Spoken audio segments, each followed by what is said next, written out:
కొంచెం పెద్ద part cut చేయండి. చేసి తడిగా ఉన్న దాని మీద ఉల్లిపాయలా పెట్టండి.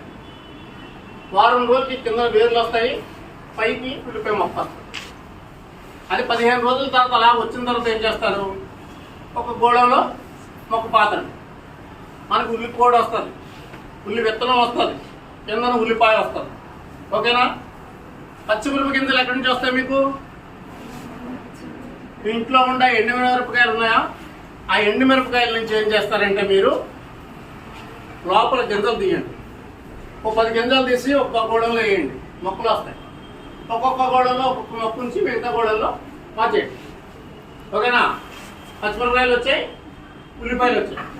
అల్లం ఏం చేస్తారు? మార్కెట్ నుంచి అల్లం వస్తుందా? ఆ అల్లం ఏం చేస్తారంటే అలా ఉంచితే చిన్న చిన్న కొమ్ములు ఉంటాయి కదా, ఇరిపేసి ఒక చోట పెట్టండి. అవి ఆరుతూ ఉండగానే మొక్క వస్తుంది. ఆ మొక్కతో దాన్ని తీసుకొని పాతేయండి. పాతేస్తే